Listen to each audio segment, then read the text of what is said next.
여러분, 빅데이터라는 말 많이 들어보셨죠? 최근 들어서 더 많이 회자되고 있는 말입니다. 디지털 환경에서 만들어지는 수치, 문자, 영상을 포함한 대규모 데이터를 의미합니다. 수많은 사람들이 개인 컴퓨터나 모바일 기기를 통해서 인터넷을 사용하면서요, 자연스럽게 다양한 형태의 흔적들이 인터넷에 남게 됩니다. 이것은 댓글 같은 그런 글뿐만 아니라 사진, 영상, 또 인터넷 이용과 관련된 각종 수치들을 의미합니다. 근데 이 모든 것이 데이터가 되어버리는 것입니다. 예를 들면 만약에 어떤 분석기관에서 아마존, 여러분 사용하시는 인터넷 쇼핑몰 아마존 사용 현황을 살펴본다면 아마존을 통한 쇼핑 트렌드를 발견할 수 있습니다. 최근에 어떤 물건이 잘 팔리는지, 제품은 어느 회사 것이 인기가 있는지, 선호 가격은 어떠한지, 구매자는 여성이 많은지 남성이 많은지, 어느 나라, 어느 지역 사람들이 더 많이 구매하는지 등등 데이터를 보게 된다는 것이죠. 빅데이터 전문가들은 이러한 엄청난 데이터들을 분석해서 현재의 흐름을 파악하면서 동시에 미래의 트렌드도 예측을 합니다. 2020년 초 어느 일간지에 빅데이터 전문가인 송기령 씨라는 분의 인터뷰 내용이 실린 것을 제가 보았습니다. 송기령 씨에 따르면요, 인터넷을 분석해 보니까 2012년부터 술 마시다 라는 말보다 커피 마시다 라고 하는 그 말, 그 키워드가 더 많이 잡혔대요. 이분은 그때 머지않아 갈증 해소 음료로 아메리카노가 뜨겠구나 라는 그런 생각이 들었답니다. 그런데 그때만 하더라도 아메리카노가 한국에서 그렇게 큰 인기는 없었던 때라고 하네요. 그런데 2017년부터 커피에 관한 데이터를 분석해 보니까요, 아메리카노에 대한 수요가 기하급수적으로 늘어났답니다. 이것을 통해 알 수 있는 게 뭐냐 하면 데이터는 시그널을 계속 보낸다는 거, 우리한테. 그러다가 임계점을 딱 넘으면 어떤 변화가 급격하게 일어난답니다. 지금도 빅데이터는 우리 사회에 어떤 시그널들을 보내고 있습니다. 그래서 정치계, 경제계, 문화계 다 빅데이터를 분석하고 있습니다. 그런데 그 시그널은 메시지를 담고 있습니다. 그 메시지를 잘 들여다보면 정확하게는 모르지만은 앞으로 일어날 수 있는 일에 대한 그림을 그려볼 수 있는 것입니다. 자, 이 생각을 요셉이 꾼 꿈에 한번 대입해 보십시다. 요셉의 꿈은 하나님의 메시지가 담겨 있는 하나님의 시그널이었습니다. 그 시그널은 이미지로 형상화되어 있었고요, 그 이미지가 품고 있는 핵심 메시지가 요셉의 미래에 그대로 실현되었습니다. 요셉은 하나님이 자신에게 주시는 시그널을 감지했고 그것을 바라보고 붙잡으며 삶을 살아갔습니다. 하나님이 주시는 꿈을 받고 하나님의 시그널을 발견하며 그것이 무엇인지 기도하고 묵상하면서 하나님의 뜻을 구하며 살아가는 삶이 우리에게도 필요합니다. 바로왕의 꿈을 해몽한 요셉에게 어떤 일이 일어났습니까? 바로는 자신의 꿈을 탁월하게 해몽한 요셉의 능력과 통찰력, 그리고 너무나 구체적이고 합리적인 대안을 제시하는 모습에 탐복하며 그의 명철과 지혜를 높이 평가했습니다. 그러면서 이렇게 말합니다. 너는 내 집을 다스리라. 내 백성이 다 내 명령에 복종하리니 내가 너보다 높은 것은 내 왕좌뿐이니라 그랬습니다. 그리고 요셉을 국무총리로 삼지요. 이 부분은 보디발이 요셉에게 집의 모든 것을 맡긴 것, 그리고 간수장이 감옥의 모든 일을 요셉에게 맡긴 모습과 절묘하게 일치해요. 어떻게 요셉을 만나는 사람은 요셉에게 다 맡깁니까? 요셉은 지금까지 그래왔듯이 고난 후에 예비된 형통의 은혜를 다시 받게 되었습니다. 오늘 본문은 요셉이 누리게 된 애굽 총리로서의 영광을 자세하게 기록합니다. 41장 42절 43절입니다. 자기의 인장 반지를 빼어 요셉의 손에 끼우고 그에게 세마포 옷을 입히고 금사슬을 목에 걸고 자기에게 있는 버금수레에 그를 태우매 무리가 그의 앞에서 소리 지르기를 엎드리라 하더라. 바로가 그에게 애굽 전국을 총리로 다스리게 하였더라. 엎드리라. 요셉이 다른 사람이 자기에게 엎드리는 꿈을 꿨지 않습니까? 그렇죠. 인장 반지는요, 결정권자의 직인 같은 것입니다. 그 반지에는 바로왕의 이름이나 상징이 박혀 있었을 것입니다. 그거 한번 탁 박으면 끝나는 겁니다. 그런데 그 반지를 요셉에게 줬다는 거예요. 이것은 요셉이 바로를 대신해서 무엇을 결정하거나 지시하고 명령할 수 있는 권한을 주었다는 것입니다. 대단한 것입니다. 세마포는요, 애굽산 아마 린넨에서 뽑은 실로 짠 흰색 옷감입니다. 주로 제사장들이나 고관들만 입었답니다. 따라서 세마포는 신분을 상징하는 거예요. 세마포 아무나 못 입습니다. 아리마대 사람 요셉은요, 십자가에서 돌아가신 예수님 시신을 수습한 후에 깨끗한 세마포로 예수님이 시신을 쌌다, 이렇게 성경은 기록합니다. 그리고 바위에 판 무덤에 모셨지요. 세마포. 요셉이 세마포를 입은 것은 그의 신분이 노예와 죄수에서 총리로 완전히 바뀌었음을 상징합니다. 복음수레가 무엇입니까? 복음수레라는 말로 번역된 히브리 말을 보니까요, 두 번째 수레 혹은 두 번째 병거라는 뜻입니다. 여러분, 한국말 버금이라는 말은 으뜸의 바로 아래 또는 그런 지위에 있는 사람이나 물건입니다. 버금가다 그러잖아요. 버금가다라는 말은 으뜸 바로 밑에다, 그 말입니다. 요셉은요, 바로가 타는 병거, 그 다음 서열의 병거를 탔다, 이 말입니다. 요셉은 2호차를 탄 겁니다. 바로는 1호차 타고. 가나안 땅에서 노예가 되어서 노예들을 싣고 다니는 허름한 수레를 탔던 요셉은 하나님의 은혜 가운데 바로왕 바로 아래의 실권자가 타는 버금 수레를 타는 사람이 되었다는 것입니다. 요셉이 누린 애굽 총리의 영광은 그가 받은 형통의 은혜가 어떤 것인지를 잘 보여줍니다. 요셉은 노예 신분에서 애굽의 권력 서열 2위에 오르는 입지전적인 인물이 되었습니다. 고진감래라는 말이 있죠. 고생 끝에 낙이 온다. 오늘 본문은 믿음으로 고난을 통과한 하나님의 백성에게 주어지는 보상과 은혜가 어떤 것인지를 우리에게 잘 보여줍니다. 이것은 특정 고난 후에 주어지는 형통이라고 하는 좁은 관점과 의미로도 볼 수 있겠지만 보다 궁극적으로 주님 믿는 성도는 최후에 반드시 승리하며 주님께서 마련해 놓으신 가장 좋은 선물 받는다고 하는 보다 넓은 관점과 의미로 해석해 볼 수 있겠습니다. 그러므로 성도는 척박한 삶의 여정 속에서 건지시고 회복하시는 하나님의 역사를 소망하면서도 종말해 주실 주님의 궁극적 복을 늘 생각할 수 있어야 되는 것입니다. 여러분, 특정 사안 이것만 보지 마시고 이것의 해결만 보지 마시고 궁극적 복을 바라보십시오. 나는 종말에 승리할 것이다. 그때 승리하는 사람이 진짜 승리자인 것입니다. 종말에 천국 가는 사람이 진짜 승리자인 것입니다. 지금 뭐 돈 좀 더 벌고 뭐 좀 성공하고 이게 아니고요. 종말에 내가 천국 가는 것입니다. 종말에 진정한 복을 받는 사람, 그 사람이 진짜 승리자입니다. 여러분이요, 그 복을 위해서 기도하십시오. 바울은 이렇게 고백했습니다. 생각하건대 현재의 고난은 장차 우리에게 나타날 영광과 비교할 수 없도다. 그러므로 성도는 오늘날의 고난, 지금의 고통을 견딜 수 있어야 되는 것입니다. 왜냐하면 다 통과한 다음에 주어지는 복이 엄청나기 때문에. 여러분, 지금 당하는 고난과 어려움이 있으십니까? 가장 좋은 길로 인도하시는 하나님, 해결해 주시는 하나님, 믿음으로 견디며 나가는 주의 백성들에게 우리가 상상할 수 없는 복으로 함께 하시는 그 주님 바라보며 오늘을 살아가실 수 있기를 바랍니다. 요셉의 이야기는 우리로 하여금 영적 고진감래의 메시지를 깨닫고 소망을 가지게 합니다. 이렇게 형통하게 하시는 하나님 가만히 보니까요, 상처를 치유하시는 하나님으로 나타나고 있습니다. 요셉에게만 성공과 형통의 역사는 그의 노예의 신분뿐만 아니라 그가 뒤집어 쓴 누명을 아무것도 아닌 것처럼 만들어버렸죠. 아울러 그가 지금까지 당한 극심한 고통에 대한 완벽한 보상이 되었습니다. 요셉이 받은 복과 보상은요, 그에게 치유의 작용을 했을 것입니다. 여러분, 어려움이 있을 때 상처를 많이 받잖아요. 근데 해결되고 복 받으면요, 그 상처가 싹 사라지는 그런 느낌을 가져요.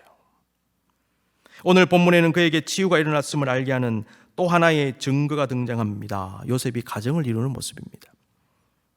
창세기 41장 45절, 50절, 52절 제가 읽어드리겠습니다. 그가 요셉의 이름을 사브낫 바네아라 하고 또 온의 제사장 보디베라의 딸 아스낫을 그에게 주 아내로 삼게 하니라. 흉년이 들기 전에 요셉에게 두 아들이 나되 곧 온의 제사장 보디베라의 딸 아스낫이 그에게 낳은지라. 요셉이 그의 장남의 이름을 므낫세라 하였으니 하나님이 내게 모든 고난과 내 아버지의 온 집을 잊어버리게 하셨다 하며 차남의 이름을 에브라임이라 하였으니 하나님이 나를 내가 수고한 땅에서 번성하게 하셨다 함이었더라. 요셉의 아들들의 이름은요, 그가 지금까지 받은 상처가 치유받고 있었음을 잘 보여줍니다. 큰아들 므낫세라는 이름의 뜻, 잊게 하는 자입니다.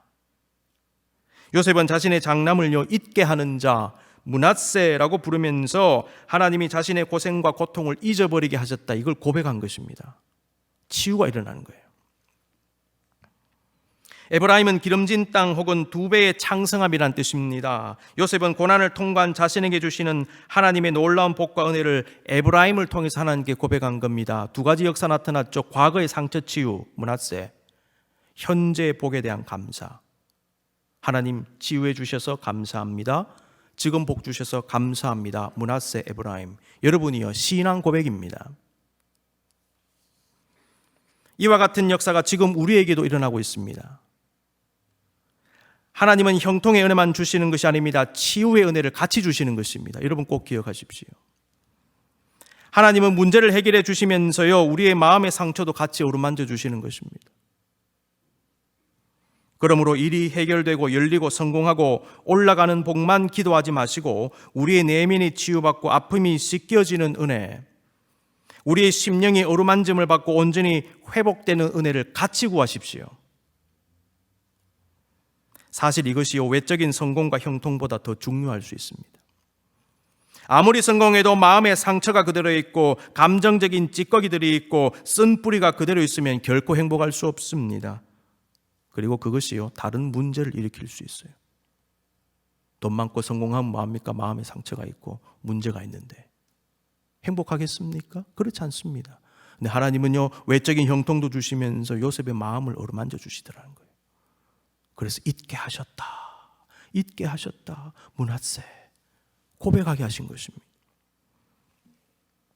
여러분의 마음의 문제를 치유해달라고 기도하실 수 있기를 바랍니다. 우리가 요셉의 성공을 보면서 반드시 기억해야 되는 것은요, 그가 혹독한 고난을 잘 견딘 다음에 형통했다는 겁니다. 형통만 보면 안 됩니다. 요셉의 고난을 볼 수 있어야 됩니다. 지난주에 나누었듯이 요셉의 고난의 현실을 극복한 이유는 그가 하나님의 역사를 믿었기 때문입니다.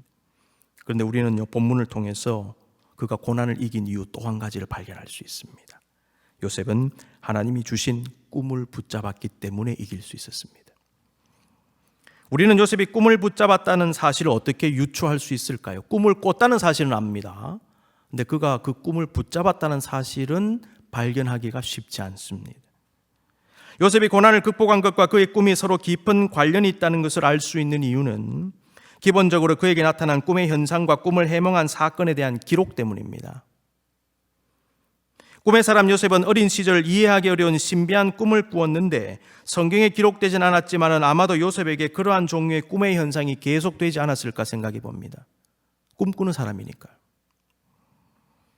꿈을 꾸고 꿈을 해몽하는 모습은 그가 하나님의 영감이 주어지는 영적이며 내적인 형상을 언제나 경험하며 살았을 것이라는 추측을 하게 합니다.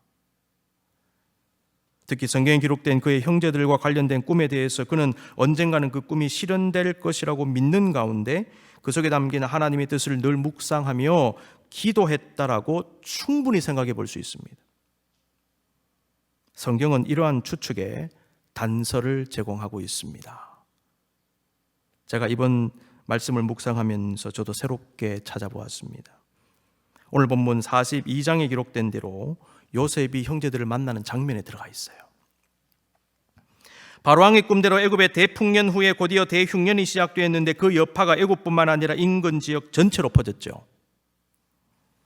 그때 야곱은 애굽에 가면 곡식을 구할 수 있음을 알고는 10아들을 애굽에 보냈습니다. 요셉의 형제들은 곡식을 총괄하는 요셉을 드디어 만나게 되었습니다. 그리고 그들은 애굽의 국무총리가 된 요셉에게 엎드려 절합니다.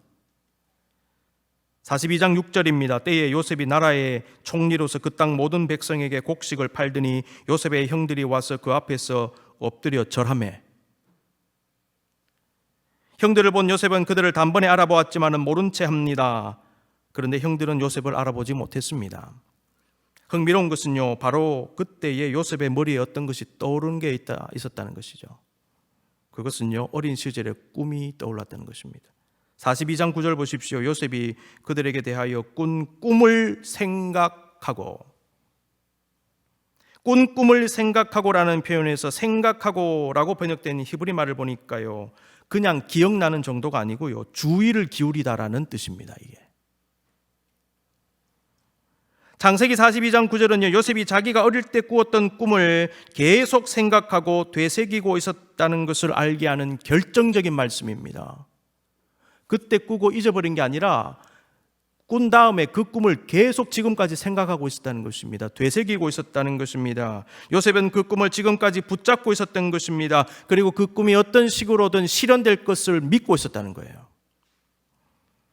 그런데 마침내 때가 되어 형제들을 만나게 되었고, 그 형제들이 자기에게 절을 하는 순간 그 꿈이 눈앞에서 실현되는 것을 지금 보는 것입니다. 우리는 요셉이 그들에게 대하여 꾼 꿈을 생각했다는 말씀에 주목하고 거기에 담긴 영적인 의미를 생각해 보아야 합니다. 요셉은 철없던 시절에는 그 꿈을 함부로 자랑하듯이 말하여서 형제들로부터 어려움을 당했지만은 커나가고 성숙해 갈수록 그 꿈속에 담긴 위대한 하나님의 계획을 알 수 있었을 것입니다. 아울러 자신에게 주신 하나님의 꿈이 반드시 이루어질 것임을 믿었을 것입니다. 우리는 요셉이 자신의 꿈을 어떻게 해몽하고 있었는지 정확하게 알 길은 없습니다만은, 꿈 해몽의 능력이 있던 요셉은요, 분명히 자신의 장래에 대해서 어느 정도 그림을 가지고 있지 않았을까 생각해 보게 됩니다. 이렇게 보았을 때 자신의 꿈에 대한 기대와 소망은 요셉으로 하여금 고난의 삶을 버티며 견디게 해 주었을 것입니다. 그렇구나, 요셉이 꿈을 잡았기 때문에 그러한 극심한 고난을 이길 수 있었구나, 해답이 나오는 것입니다. 여러분, 그렇습니다. 우리도 하나님께서 주신 꿈을 바라본다면 오늘의 현실을 이길 수 있습니다. 요셉은 관원장이 복직된 후에 2년만 기다리면 되는지 모르고 기다렸죠. 기약이 없기 때문에 더 힘든 것입니다. 우리도 마찬가지입니다. 우리도 언제 무슨 일이 어떻게 일어날지 모릅니다. 지금 우리가 당하는 어려움이 어떻게 해결되고 길이 열릴지 모릅니다. 그래서 답답한 겁니다. 여러분이요, 그런데요, 이것이 인생 아니겠습니까? 연약한 인간은 앞일을 알고 살아가는 것이 아니라 모르고 살아갑니다. 그래서 어렵습니다. 그런데 하나님은요, 우리로 하여금 앞의 일을 모르는 상황에서 앞으로 나가게 하신다는 것이죠. 전도서 3장 11절입니다. 하나님이 모든 것을 지으시되 때를 따라 아름답게 하셨고 또 사람에게는 영혼을 사모하는 마음을 주셨느니라. 그러나 하나님이 하시는 일의 시종을 사람으로 측량할 수 없게 하셨도다 그랬어요. 하나님께서 우리에게 영혼을 사모하는 마음을 주셔서 영원한 것을 추구하며 영생을 사모하게 하셨습니다. 그럼에도 연약한 우리는 앞날을 알지 못하고요, 일이 어떻게 진행될지 전혀 알지 못합니다. 당장 오늘 오후에 무슨 일이 일어날지 모릅니다. 우리는 그렇기 때문에 우리가 하나님 붙잡아야 되는 것입니다. 연약한 우리는 어려움 가운데 소망보다는 절망에 빠질 수 있기 때문에 하나님이 주신 꿈을 붙잡아야 되는 것입니다. 앞날을 모르기 때문에 하나님 붙잡아야 되고요, 절망에 쉽게 빠지기 때문에 우리는 꿈을 잡아야 됩니다. 왜 그렇습니까? 꿈속에 소망이 있거든요. 우리가 왜 꿈을 꾸어야 할까요? 꿈속에 소망이 있습니다. 절망 가운데 있을수록 꿈을 잡아야 됩니다. 왜냐하면 꿈은 우리에게 소망을 줍니다. 그러므로 여러분이요, 소망을 회복하십시오. 동시에 꿈을 회복하십시오. 그렇다면 하나님이 주신 꿈을 받는다고 하는 것은 꼭 잠잘 때 꾸는 꿈만을 의미할까요? 그렇지 않습니다. 본문에 등장하는 꿈은요, 하나님의 메시지를 담은 영적인 예언적인 꿈이었죠. 따라서 잠잘 때 꾸는 꿈이냐 눈에 보이는 환상이냐가 중요한 것이 아닙니다. 하나님의 뜻, 하나님의 메시지, 하나님의 약속 자체가 중요한 것입니다. 그 메시지는 요셉에게는 꿈으로 나타난 것이고요, 선지자들에게는 환상을 통해 나타난 것입니다. 아울러 어떤 사람들은 설교자를 통해서 선포되는 말씀을 통하여 주어질 수 있습니다. 여러분, 많은 경우에 말씀 들을 때 하나님의 비전과 꿈 받습니다. 하나님은 말씀을 통해 성령이 역사하시는데 그 성령의 말씀을 통하여 여러분에게 필요한 말씀도 주시지만 여러분에게 비전을 주시는 겁니다. 여러분, 그래서 말씀을 들으셔야 되고요. 예배를 소홀히 하지 마십시오. 하나님의 여러분을 향한 생각을 할 수 있는 시간, 이게 설교 시간입니다. 또 어떤 경우에는 기도 중에 다양한 책을 통하여 어떤 사건들을 통해서 받을 수도 있습니다. 성경에 기록된 믿음의 사람들은 모두 하나님이 주신 꿈의 사람들이었습니다. 볼까요? 땅과 민족에 대한 약속의 말씀을 들은 아브라함, 출애굽의 놀라운 하나님의 계획을 들었던 모세, 타락한 백성들을 회개하게 하고 하나님께로 돌이키라고 하신 말씀을 들은 수많은 선지자들, 모든 민족으로 제자를 삼으라는 명령을 들은 제자들과 사도 바울 모두 하나님의 꿈의 사람들 아닙니까? 비전의 사람들 아닙니까? 그 꿈을 쫓아갔던 사람들 아닙니까? 오늘을 살아가는 성도들도 마찬가지입니다. 우리도 지금 꿈을 꿉니다. 꿈을 받습니다. 꿈을 바라봅니다. 하나님의 꿈은 누가 주실까요? 하나님의 꿈은요, 성령이 주시는 것입니다. 요엘 선지자는 성령의 임재의 역사를 예언하면서 성령 받으면 꿈 꾼다라고 예언했습니다.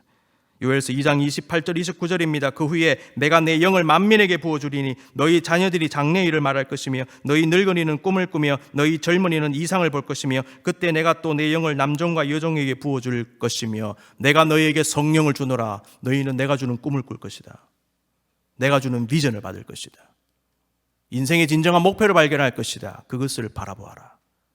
이 주님 말씀입니다. 여러분, 예수 믿으십니까? 여러분, 성령 받았습니까? 그렇다면요, 성령께서 여러분에게 필요적절한 꿈을 주실 것입니다. 그 꿈을 꾸십시오. 기도하셔야 됩니다. 주님의 꿈은 고난 중에 더욱 힘을 발휘하는 특징이 있습니다. 요셉이 꿈을 강하게 붙잡고 나아가던 때는요, 그가 혹독한 고난에 있을 때였습니다. 감옥 속이었습니다. 노예 신분이었습니다. 그런데 요셉은 꿈을 붙잡았어요. 그게 이기게 한 것입니다. 요엘 선지자가 성령의 임재를 선포할 때 역시 남유다와 예루살렘이 심각한 죄악에 빠져서 영적인 어둠 속에 있을 때였습니다. 그때 하나님은 성령을 예언하게 하신 것입니다. 하나님은 어두울 때 빛을 주십니다. 다쳤을 때 여십니다. 소망이 없을 때 소망 주시고요, 무엇이 없다고 생각될 그때에 찾게 하십니다. 꿈이 사라진 것 같을 때 더 나은 꿈, 진짜 꿈을 보게 하시는 것입니다. 그러므로 성도는 힘들수록, 지칠수록, 소망을 잃어갈수록 성령의 꿈을 달라고 기도해야 되는 것입니다. 여러분이 연세 들어가실수록 성령의 꿈을 주시옵소서. 하늘나라의 꿈을 주시옵소서. 영적인 꿈을 주시옵소서. 그렇게 기도하실 수 있기를 바랍니다. 무엇을 해야 될지 모를 때 그때는 주님의 꿈 달라고 기도할 때입니다. 내가 이제 어떻게 살지? 내가 무엇을 하지? 젊은 사람도 마찬가지입니다. 뭘 어떻게 해야 될지 모를 때가 있어요. 그때 뭐 할 때인 줄 아십니까, 여러분이요? 성령이여, 저에게 꿈을 주시옵소서. 내가 어떻게 살아가야 되겠습니까? 주여, 약속하신 성령의 꿈을 주시옵소서. 기도하실 수 있기를 바랍니다. 기도는 어두운 곳에서 빛을 찾는 것이고요, 광야에 길을 내시고 사막에 강을 내시는 하나님의 역사를 보게 할 것입니다. 꿈을 붙잡은 요셉은 이 땅이 아니라 하나님의 것을 바라보았습니다. 이것이 또 하나의 특징입니다. 성경은 이것에 대한 증거를 제시합니다. 그것은 요셉의 유언의 내용에 담겨 있습니다. 오늘 본문 창세기 41장 45절에 보면 바로왕이 요셉의 이름을 애굽식으로 바꾸고 온의 제사장 보디베라의 딸 아스낫을 그에게 주어 아내로 삼게 했다, 이런 말씀이 나오지 않습니까? 사브낫 바네아라 그랬는데요, 이 이름에 대해서는 학자들의 여러 견해가 있는 것을 제가 확인했습니다. 학자들은 그 신이 말한다, 그리고 그가 산다, 사물에 대해 알고 있는 그 사람, 생명의 지탱자, 그 땅의 자양분은 살아 있는 것이다, 뭐 이런 복잡한 의미가 담겨 있습니다. 종합해 보면요, 요셉은 애굽의 생명과 운명을 맡은 사람이다, 이렇게 풀이가 됩니다. 바로가 요셉의 이름을 바꾸고요, 애굽 종교 지도자의 딸과 결혼시킨 것은 요셉을 애굽 지도층 그룹에 완전히 속하게 하기 위함이었습니다. 그리고 애굽에 완전히 동화되게 하려는 의도가 있는 것으로 분석이 돼요. 그런데 과연 요셉이 바로왕의 의도대로 애굽에 완전히 녹아들었을까요? 특히 요셉이 애굽의 제사장 딸과 결혼하면서 애굽의 신을 숭배했겠습니까? 그렇지 않습니까? 성경은 이 질문에 대한 자세한 답을 주지 않습니다. 그러나 요셉은 결코 애굽에 동화된 것이 아니며 그가 비록 애굽 종교 제사장의 사위가 되었지만은 하나님을 섬기는 신앙을 결코 버린 것이 아님을 알 수 있는 결정적인 구절이 등장합니다. 그의 유언입니다. 50장 24절 25절입니다. 요셉이 그의 형제들에게 이르되 나는 죽을 것이나 하나님이 당신들을 돌보시고 당신들을 이 땅에서 인도하여 내사 아브라함과 이삭과 야곱에게 맹세하신 땅에 이르게 하시리라 하고, 요셉이 또 이스라엘 자손에게 맹세시켜 이르기를 하나님이 반드시 당신을 돌보시리니 당신들은 여기서 내 해골을 메고 올라가겠다 하라 하였더라. 히브리서 기자는요, 이 말씀에 근거해서 히브리서 11장에서 요셉의 믿음에 대해서 다음과 같이 기록합니다. 히브리서 11장 22절입니다. 믿음으로 요셉은 임종시에 이스라엘 자손들이 떠날 것을 말하고 또 자기 뼈를 위하여 명하였으며, 히브리서 기자는 요셉이 믿음의 조상임을 보여주는 중요한 예로서 그의 유언을 들고 있다는 것입니다. 우리가 주목해야 됩니다. 요셉의 유언은요, 요셉의 애굽에 살면서 어떤 신앙, 어떤 생각을 가지고 살았는지를 분명하게 보여줍니다. 요셉은 몸은 애굽에 있었지만 그의 마음은 하나님이 약속하신 가나안 땅에 있었다는 거예요. 요셉은 애굽 최고위 관리가 되었고 애굽 문화와 종교 속에 살았지만 하나님을 향한 신앙을 단 한 차례도 버린 적이 없습니다. 요셉은 이 땅에서 엄청난 부귀와 영화를 누렸지만 하나님이 약속하신 영원한 복을 사모한 사람이었습니다. 내가 이거 누리지만 이거 아무것도 아니다라는 거예요. 어린 시절 받은 하나님의 꿈을 붙잡으며 고난을 이겨낸 요셉은 놀랍게도 자신의 조상 아브라함에게 주신 더 크고 위대한 꿈을 붙잡았다는 사실을 그의 유언을 통해서 알 수 있습니다. 어린 시절 꿈 그것만 붙잡은 게 아닙니다. 궁극적으로 자기 조상에게 주신, 아브라함에게 주신 그 더 위대한 꿈을 붙잡았구나. 그렇구나, 요셉은 꿈을 붙잡았구나 라는 사실을 발견하게 됩니다. 사랑하는 성도 여러분, 성도들은 힘들고 어려울수록 성령께서 주시는 주님의 꿈을 붙잡아야 할 것입니다. 주님의 꿈을 꾸는 사람은요, 역사하신 하나님, 나에게 가장 좋은 것을 주시는 하나님, 소망을 주시는 하나님 믿으면서 고난을 견뎌냅니다. 고난 누가 견뎌냅니까, 여러분? 꿈꾸는 자가 견뎌내는 것입니다. 성령의 꿈을 꾸는 사람은 하나님의 뜻을 추구합니다. 이 땅이 아니라 우리의 진정한 본향을 사모하며 하늘나라를 바라보는 것입니다. 요셉처럼. 그렇습니다. 성도는 비록 이 땅에 발 딛고 살지만은 우리의 영혼은 저 높은 곳을 향하여 오늘도 나아가는 것입니다. 오늘도 성령의 꿈을 꾸고 성령의 꿈을 쫓아 저 높은 곳으로 나아가기를 결단하시는 여러분 모두에게 우리 주님의 크시는 총이 함께 하시기를 간절히 기원합니다.